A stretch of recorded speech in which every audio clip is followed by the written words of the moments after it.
जय हिंद मित्रों, चलो हम आज की पढ़ाई शुरू करें।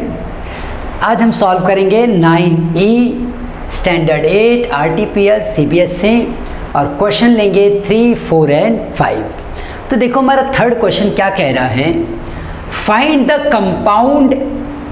The compound interest on a sum of this much.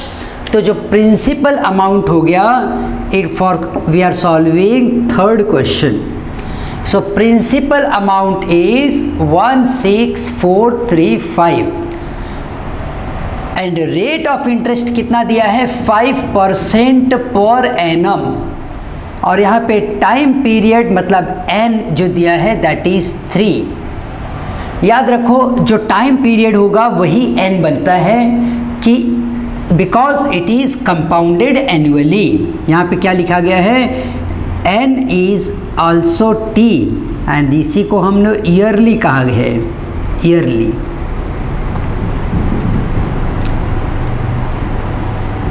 Compounded yearly.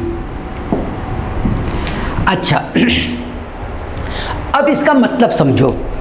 हमने इसके पिछले वीडियो में डिस्कस किया था कि सिंपल इंटरेस्ट क्या होता है, कंपाउंड इंटरेस्ट क्या होता है, और कंपाउंडेड ईयरली का मतलब क्या होता है।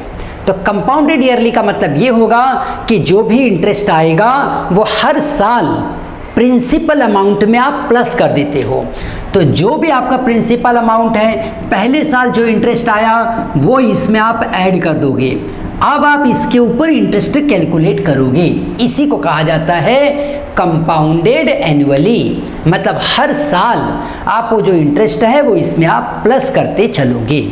अच्छा अब हमें पूछा जा रहा है कंपाउंड इंटरेस्ट। कंपाउंड इंटरेस्ट का फॉर्मूला होता है कि पहले आप ए पता कर लो, फिर उसमें से प्रिंसिपल हटा दोगे तो कंपाउंड इंटरेस्ट मिलेगा। ए का फॉर्मूला भी हमने लास्ट टाइम देखा था, P1 + R/100 the power is n। तो P का अमाउंट मतलब P क्या है, अमाउंट है 16435, 1 प्लस रेट ऑफ इंटरेस्ट है 5/100 द पावर इज 3। अब ये बनेगा 16435 इंटू, देखो क्रॉस मल्टीप्लाई कर लोगे तो ये बन जाएगा 100 + 5/100 द पावर इज 3। 16435 बनेगा 105/100 द पावर इज 3। अब इसे हम देखो और छोटा कर सकते हैं, 5 2 जा 10, 5 1 जा 5, 5 2 जा 10, 0। 16435 इंटू 21 21 21 बाई 20 20 एंड 20। अब ये एक बड़ा नंबर है, इसे सॉल्व करना पड़ेगा तुम्हें।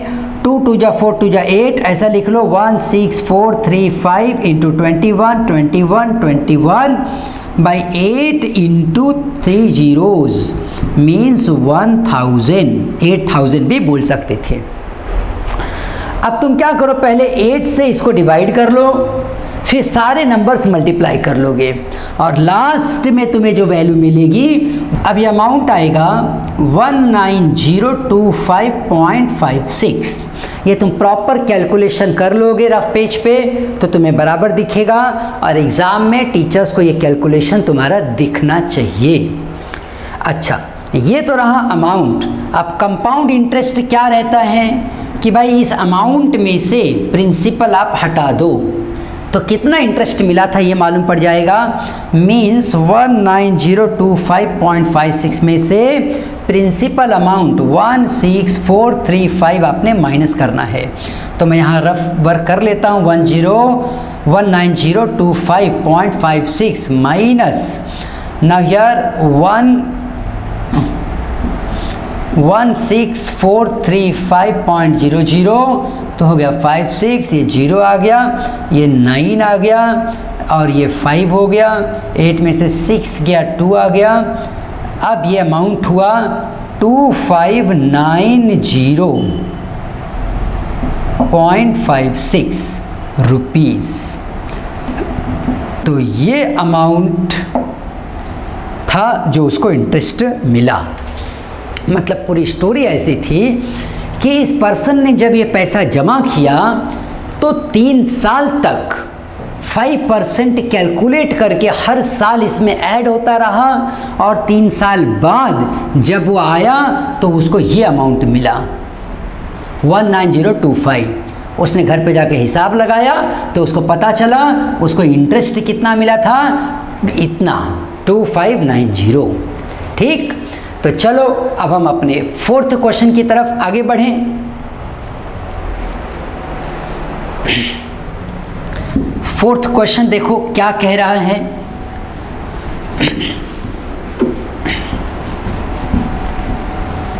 हमारे पास है हमारा 4th क्वेश्चन, जो देखो बात कर रहा है the difference between compound interest and simple interest is this much for this much rate and this much time.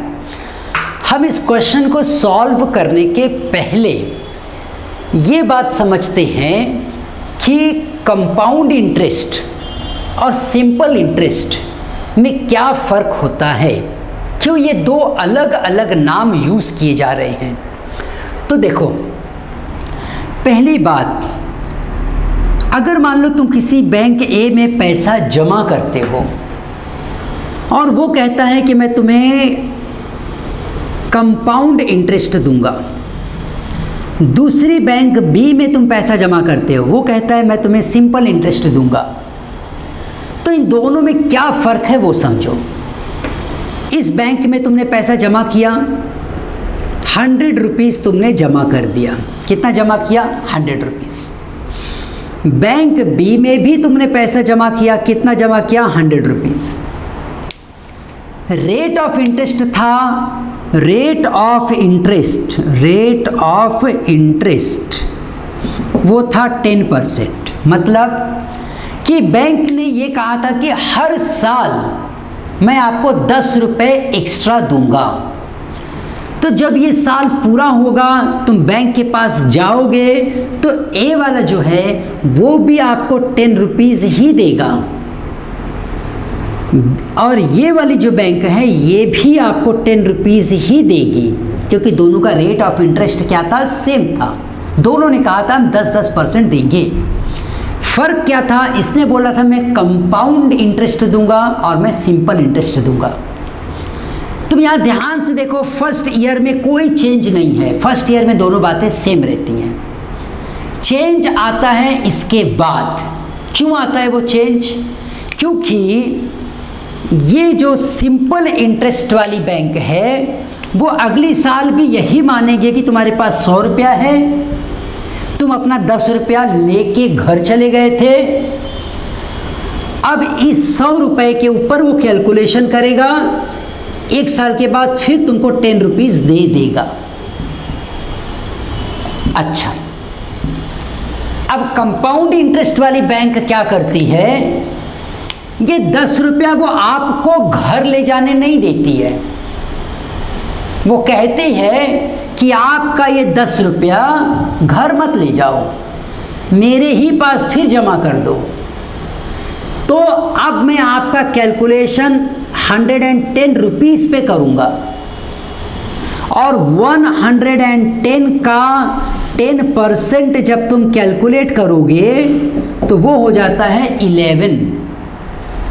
तो मतलब ये हुआ कि अगले साल जो तुम्हें इंटरेस्ट मिलेगा वो 11 रुपीज़ होगा। ये होता है कंपाउंड इंटरेस्ट। बहुत क्लियर समझ लो बच्चों, क्योंकि ये बहुत छोटी सी बात है, एक बार अगर माइंड में बैठ गई तो कंपाउंड इंटरेस्ट, सिंपल इंटरेस्ट ये तुम्हारे लिए एकदम बच्चों का खेल हो जाएगा, आसान हो जाएगा एकदम। खाली इस कॉन्सेप्ट को पहले अच्छे से अपने मन में बैठा लो। क्या कह रहा है ये कॉन्सेप्ट? बैंक बी ने क्या कहा था? 1 साल पूरा हो गया, 10 रुपये का जो इंटरेस्ट था तुम्हें फ़ोन करके बुलाया, बोला भाई ये लो अपना 10 रुपया, घर जाओ। अगले साल के लिए उसने फिर 100 रुपये पे कैलकुलेशन किया। अच्छा, लेकिन बैंक ए जो कंपाउंड इंटरेस्ट की बात कर रही थी उसने क्या किया? उसने कहा था मैं कंपाउंड इंटरेस्ट दूंगा तुमको। पहले साल 10% के हिसाब से 10 रुपया मिला। पहले साल दोनों बैंक में कोई फर्क नहीं था। फर्क तब आया जब उसने ये 10 रुपया आपको ये नहीं बोला कि घर ले जाओ, उसने बोला ये मेरे पास जमा कर दो। तुमने जमा कर दिया। अब उसने अगले साल के हिसाब में 110 रुपीज़ को पकड़ा, ये देखो, और इसने कितना पकड़ा था? 100 रुपीज़। जब उसने 110 रुपीज़ पकड़ा तो 110 का 10% मतलब इसका रेट ऑफ इंटरेस्ट कितना था? पहले तय कितना किया गया था कि मैं 10% रेट ऑफ इंटरेस्ट मिलेगा। कितना मिलेगा रेट ऑफ इंटरेस्ट? 10%, 10%। 10% जब रेट ऑफ इंटरेस्ट मिल रहा था, हर 100 रुपये पे तुम्हें 10 रुपये इंटरेस्ट मिल रहा था। ये मतलब होता है रेट ऑफ इंटरेस्ट का मतलब क्या होता है? हर 100 रुपये पे 10 रुपया तुम्हें मिलेगा।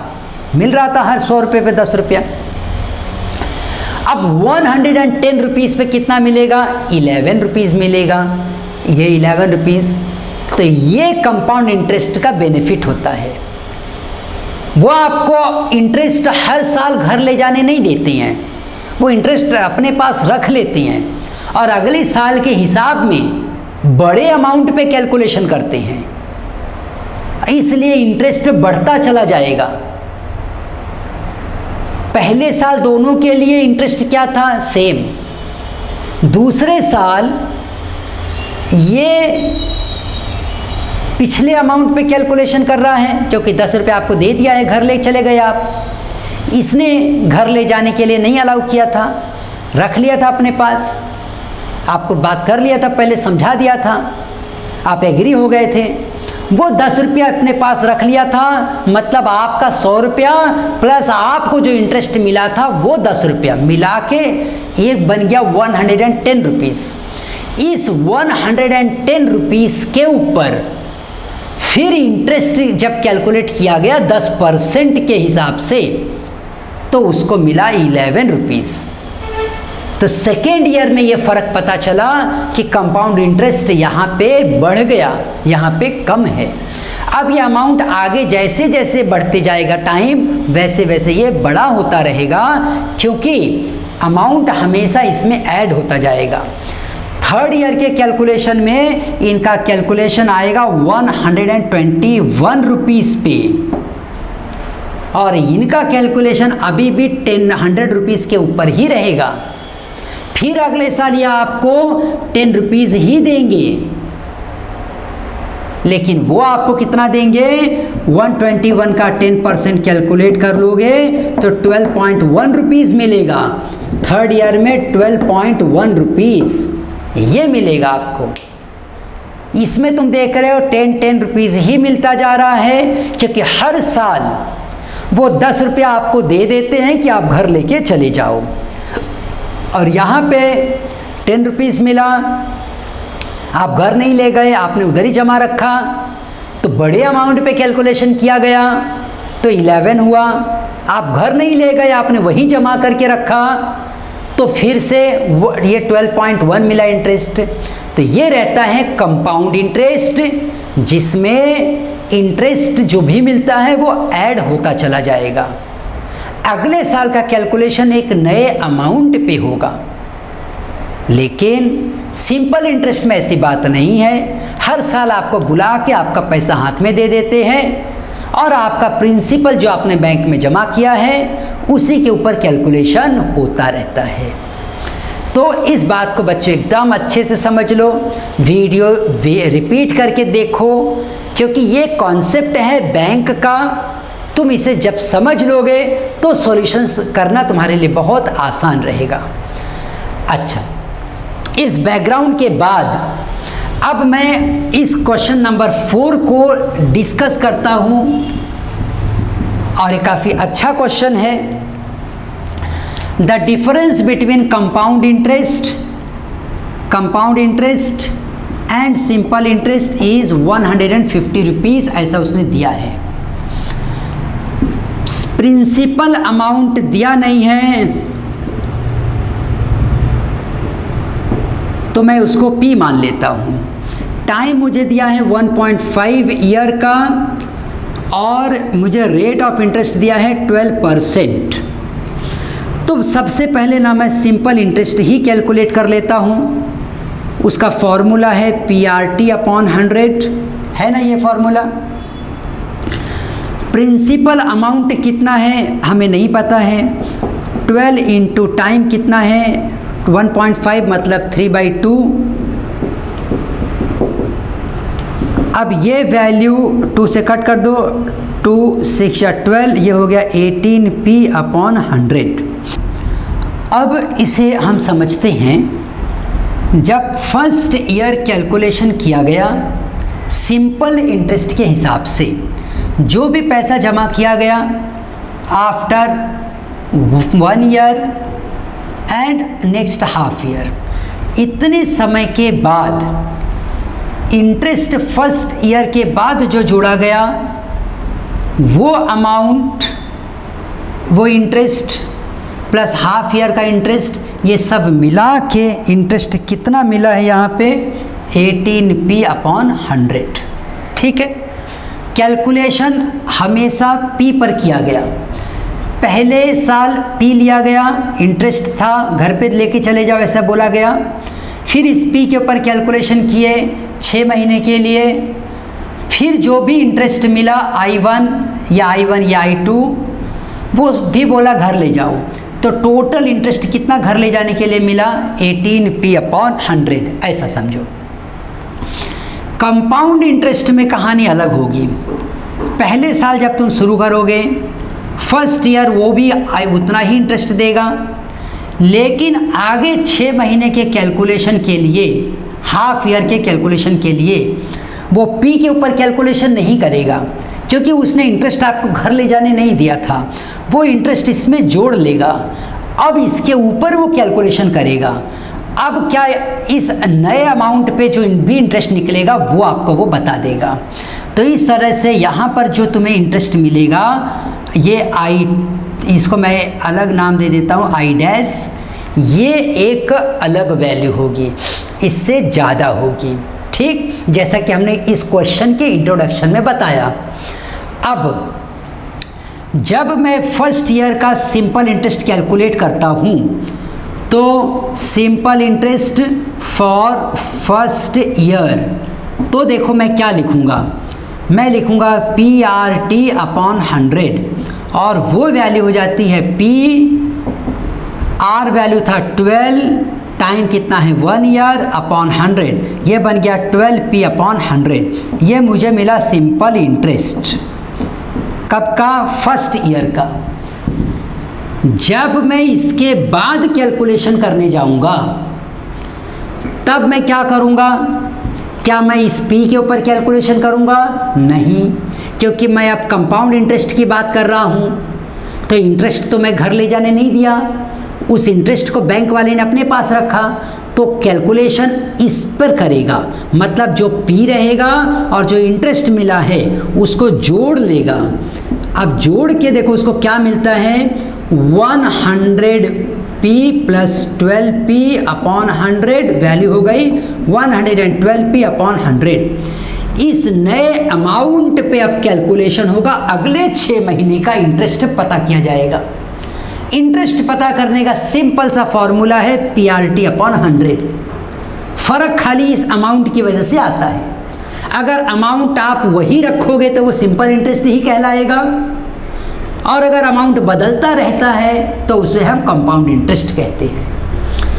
तो अब यहाँ पे इस अमाउंट को, ये अमाउंट हमने ऐसे रखा है, तो simple interest for half year के लिए मैं लिखूंगा simple interest equals to 112p/100 into rate of interest कितना है 12/100, टाइम कितना है हाफ ईयर। जब मैं इसे कट कर दूंगा ये बन जाएगा 6, यहाँ पर मल्टीप्लाई कर दो, 6 2 जा 12 का 1, 6 1 जा 6 7, 6 1 जा 6 अपॉन 100 इंटू 100, और ये P। तो ये सिंपल इंटरेस्ट अगले 6 महीने में मिला।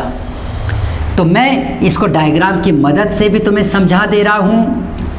फर्स्ट ईयर में यहाँ भी उतना ही मिला होगा 12p/100, लेकिन अगले साल थोड़ा ज़्यादा मिला उसी अमाउंट पे, क्योंकि 6 महीने का ही था तो इसका आधा मिला होगा, दैट इज़ यहाँ पर क्या मिला था 6p/100। और ये पूरा का पूरा इंटरेस्ट उन्हें मिला हाफ ईयर के लिए इतना मिला, और ये टोटल अमाउंट कितना हो गया इंटरेस्ट का 18p/100। ये तुम देखो बहुत आसानी से समझ सकते हो। पहले साल सिंपल इंटरेस्ट कितना मिला था 12p/100, अगले 6 महीने में भी उसी p के ऊपर कैलकुलेशन हुआ तो उसका आधा मिला 6p/100, तो 1.5 ईयर में कितना इंटरेस्ट मिला 18p/100। एकदम क्लियर बात। अब कंपाउंड इंटरेस्ट पर आते हैं।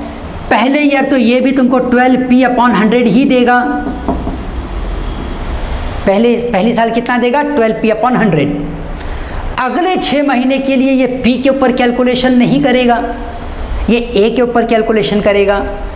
जब a के ऊपर कैलकुलेशन होगा तो सीधी बात है कि अमाउंट बदल जाएगा और ये अमाउंट ये आएगा 672p/100 इंटू 100।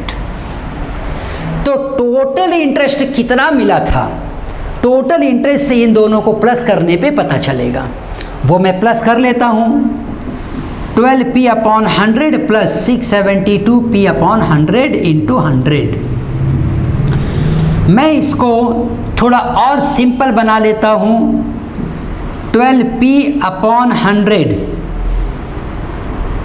अगर इसमें से मैं कॉमन ले लूँ, क्या कॉमन लेता हूँ, चलो p/100 मैंने कॉमन ले लिया तो ब्रैकेट में क्या बच जाएगा 12, 100 चला गया है 672/100, क्योंकि एक 100 तो मैंने कॉमन ले लिया तो ये डेसिमल लग जाएगा और ये वैल्यू बन जाएगी p/100। क्या तुम देख पा रहे हो, यस, इंटू 12 प्लस 6.72 और वो बन जाएगा 18.72p/100। बहुत आसानी से ये हुआ। तो इस जगह पे जो टोटल कैलकुलेशन मिला है वो मिला है 18.72p/100, ये मिला। अब तुम इस बात को ध्यान दो, पहली वाली बैंक की तरफ से सिंपल इंटरेस्ट का कैलकुलेशन मुझे इतना इंटरेस्ट दे रहा है 1.5 ईयर में, कंपाउंड इंटरेस्ट का कैलकुलेशन मुझे इतना दे रहा है 1.5 ईयर में। ये तो ज़्यादा ही है कंपाउंड इंटरेस्ट, थोड़ा सा, कितना ज़्यादा है 0.72 ज़्यादा है, ठीक है। अब हम अपने फाइनल कैलकुलेशन की तरफ चलते हैं जहाँ पर कहा गया है कि compound interest minus simple interest कितना है 150। ये कहा गया है हमसे, कंपाउंड इंटरेस्ट है 18.72p/100 minus 18p/100 equals to 150। 0.72p/100 ये बन जाएगा 150, p की वैल्यू हो जाएगी 150 इंटू 100/0.72। इसको हम कैलकुलेट करते हैं 150 इंटू 100 इंटू 100, क्योंकि ये 0.72 था उसको मैंने ऊपर नीचे 100 से मल्टीप्लाई कर लिया। अब जब तुम इसे और अच्छी तरीके से सॉल्व कर लेते हो तो तुम्हें ये वैल्यू, टोटल वैल्यू मिल जाती है 20833 रुपीज़। इसको सॉल्व कर लो, डिवाइड वगैरह करके देखोगे तुम्हें बराबर मिलेगा। ये वैल्यू है 20833 रुपीज़। अब हमारी बुक में जो आंसर दिया गया है वो है 257 रुपीज़। ऐसा ही कुछ आंसर दिया गया है। मैं एग्जैक्ट बताता हूँ तुम्हें बुक में क्या आंसर दिया गया है इस क्वेश्चन का। Question number 9, now it is E का 4th क्वेश्चन। 277। अब तो मुझे बताओ 277.78 रुपीज़ का इंटरेस्ट ही नहीं आएगा 150 रुपीज़, इंटरेस्ट का डिफरेंस 150 वो लोग बोल रहे हैं। 150 रुपीज़ का डिफरेंस आए ऐसा हो ही नहीं सकता है। खाली 277 रुपीज़ कोई जमा करे और उसको 150 रुपीज़ इंटरेस्ट मिल जाए, यही नहीं होगा। और डिफरेंस की तो बात ही छोड़ो। तो ये आंसर बुक में जो दिया गया है दैट इज़ टोटली रॉन्ग। ये आंसर इसलिए हमने यहाँ पर लिख दिया है 20833। तो वीडियो खूब अच्छे से देखो बच्चों, एक दो बार रिपीट करके देखो, क्योंकि ये बात खाली इस क्वेश्चन की नहीं है, ये बात इस कॉन्सेप्ट की है। एक कॉन्सेप्ट समझ जाओगे, कंपाउंड इंटरेस्ट और सिंपल इंटरेस्ट, बहुत आराम से ऐसे क्वेश्चन तुम उड़ा दोगे। तुम ढूंढोगे कहाँ है ये क्वेश्चन, लाओ मैं फटाफट कर लूँ। बहुत सिंपल सी बात है। पहले साल पॉइंट पी रखा गया, प्रिंसिपल जमा किया, इतना इंटरेस्ट मिला, वो घर ले गया। फिर अगले 6 महीने में इतना इंटरेस्ट मिला, घर ले गया। कितना ले गया? 18p/100। अब कंपाउंड इंटरेस्ट वाली बैंक में आया, वो लोग इंटरेस्ट घर नहीं ले जाने देंगे। इंटरेस्ट पहले साल उतना ही दिया जितना उसने दिया था, प्लस कर लिया। अब इस नए अमाउंट पे कैलकुलेशन किया तो थोड़ा सा ज़्यादा मिला। इस तरीके से 18.72 का इंटरेस्ट मिला। कितना ज़्यादा मिला? 0.72। तो ये 0.72p जो ज़्यादा है, जो डिफरेंस है, वही क्या है? 150 है। तो जब तुमने उसको 150 के साथ कंपेयर करके सॉल्व किया तो तुम्हें प्रिंसिपल अमाउंट मिला, दैट इज़ 20833। ठीक है, खूब अच्छे से समझ के करो, बहुत आसानी से कर। एक बार कॉन्सेप्ट समझ गए ना तो फिर क्वेश्चन आसान हो जाएंगे। चलो अब हम अगले 5th क्वेश्चन की तरफ आगे बढ़ें। तो देखो ये क्वेश्चन क्या कह रहा है। A man borrowed ₹800 at 10% per annum simple interest. Person गया होगा बैंक ए में। ये जो बैंक ए है वो कौन सी बैंक है? सिंपल इंटरेस्ट वाली बैंक है। अब इस सिंपल इंटरेस्ट वाली बैंक से उसने पैसे लोन ले लिए। कितने समय के लिए लोन ले लिए बताओ? 2 इयर्स के लिए। कितना पैसा लिया था उसने? वो नहीं दे रहे हैं, कोई तो अमाउंट उसने ले लिया है। ठीक, अमैन अच्छा दिया है 800 रुपीज़। 800 रुपीज़ उसने लोन ले लिया। 10% रेट ऑफ इंटरेस्ट है। 10% के रेट से 1 साल के बाद उसको कितना मिलेगा? 8 रुपीज़। फिर 800 रुपीज़ है, अगले साल 8 रुपीज़। अब दूसरे साल वो सब वापस कर दिया, वो बात अलग है। तो कहानी ऐसी है ना कि वो पर्सन, ये 5th क्वेश्चन का सॉल्यूशन, उस पर्सन ने 800 रुपीज़ उधार लिए बैंक ए से और सिंपल इंटरेस्ट पे उधार लिया कि मैं हर साल आपको सिंपल इंटरेस्ट दूंगा। 2 साल के लिए लिया। पहले साल उसने 8 रुपीज़ जाके जमा किया, क्योंकि रेट ऑफ इंटरेस्ट कितना तय किया गया था? 10% पर एनम, मतलब हर साल 10% उसको जमा करना पड़ेगा। तो 10% कितना होता है?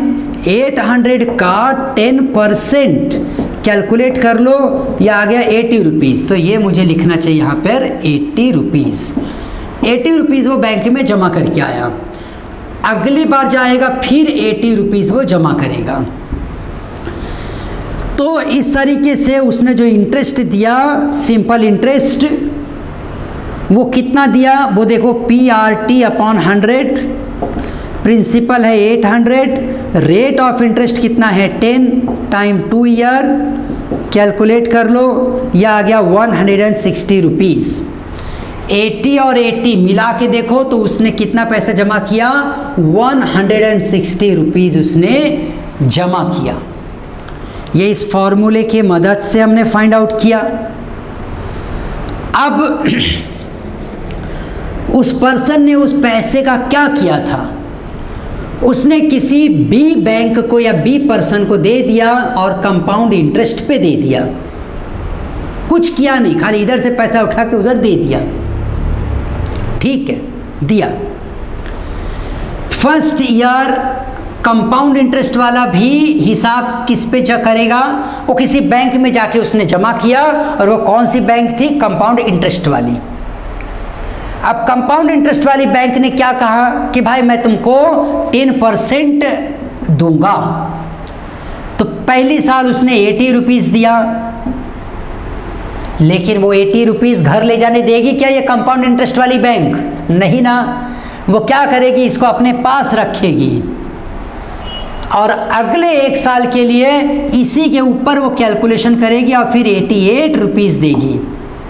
10% के हिसाब से मैं जोड़ रहा हूँ, तो उसको कितना पैसा मिलेगा अगली साल? 88। टोटल कितना मिला? 168 रुपीज़।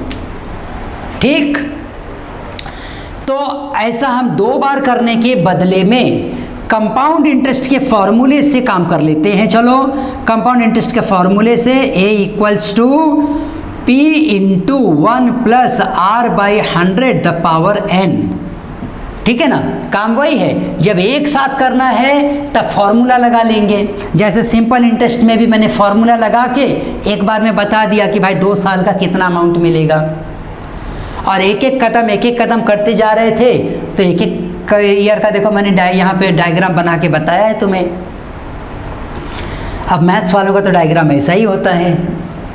अच्छा, P यहाँ पर हम लिखेंगे, P जो है वो प्रिंसिपल था 800, 1 plus rate of interest, power आया n मतलब 2। इसको सॉल्व कर लेते हैं, 800 इंटू इसको सॉल्व कर लोगे तो 11/10 द पावर 2। अब 800 इंटू 121/968, कंपाउंड इंटरेस्ट कितना आएगा? A minus P। A 968 minus P 800, तो ये हो गया 168। यही हमने जोड़ा था कि भाई 80 और 88 मिला के 168 रुपीज़ इंटरेस्ट मिला। तो डिफरेंस कितना है? डिफरेंस कितना है? Compound interest minus simple interest का डिफरेंस आया 168 माइनस 160 विच इज़ 8 रुपीज़। तो इस तरह से इनके हर सवाल का अब हम जवाब दे देते हैं। पहला सवाल जो था वो क्या था? Find the compound interest for 2 year. 2 year के लिए कंपाउंड इंटरेस्ट कितना मिला? 168 रुपीज़ का। Find the sum of the money required to clear the डेप्ट at the end of the 2 year. यहाँ 2 साल के बाद जब वो पैसा जमा करने गया होगा तो उसने ये 160 रुपीज़ भी और ये 800, मतलब टोटल उसने कितना जमा किया? 960 रुपीज़ जमा किया, क्योंकि उधार तो यहाँ से लिया था ना, जमा यहाँ किया था। तो यहाँ से उसने कितना लिया? बाद में 800 ले लिया, मतलब 968 रुपीज़ उसने कमाया। So what does he gain eight the end of the 2 year? 8 rupees उसका गेन रहा। ठीक है ना, तो ऐसे कोई करता नहीं है, ये खाली आपको सिखाया जा रहा है। नहीं तो 8 रुपये के लिए आदमी इतना टाइम पास नहीं करेगा, वो अपना पैसा लेके अपना बिजनेस करेगा। 8 नहीं, 8000 कमाएगा, 8 लाख कमाएगा, 8 करोड़ कमाएगा। ठीक, अच्छा, ये खाली आपको कॉन्सेप्ट समझाया गया है इस क्वेश्चन के जरिए कि सिंपल इंटरेस्ट वाली बैंक कैसे काम करती है और कंपाउंड इंटरेस्ट कैसे काम करता है। सिंपल इंटरेस्ट का सिस्टम कैसे काम करेगा और कंपाउंड इंटरेस्ट का सिस्टम कैसे काम करेगा। सिंपल इंटरेस्ट के सिस्टम में क्या होगा कि प्रिंसिपल अमाउंट सेम रहेगा, इंटरेस्ट जो मिलेगा, अगर आपको मिल रहा है तो आप घर लेके चले जाओ। कंपाउंड इंटरेस्ट वाला क्या करेगा? इंटरेस्ट घर ले जाने नहीं देगा, उसी में ऐड करेगा, तो अगली साल एक बड़े अमाउंट पे कैलकुलेशन होगा। इस तरीके से कहानी आगे बढ़ती है। ठीक है, तो यहाँ पर हमने अपने 9E एक्सरसाइज को कंप्लीट किया। इसको अच्छे से देखो, समझो, रिपीट करके देखो और एकदम कॉन्सेप्ट क्लियर कर लो। ठीक है, तो फिर हम अपने अगले लेक्चर में मिलेंगे, अगले वीडियो में मिलेंगे और 9F को भी हम सॉल्व करेंगे। तब तक खूब जम के पढ़ाई करो। कुछ डाउट डिफ़िकल्टी है बिंदास फ़ोन करो, हम इस क्लास में आपके डिफ़िकल्टीज़ के लिए अवेलेबल रहेंगे। आप ऑफलाइन भी आके अपने डिफ़िकल्टीज़ क्लियर कर सकते हो। खूब मेहनत से पढ़ो बच्चों। आओ हम एक साथ कहें, भारत माता की जय।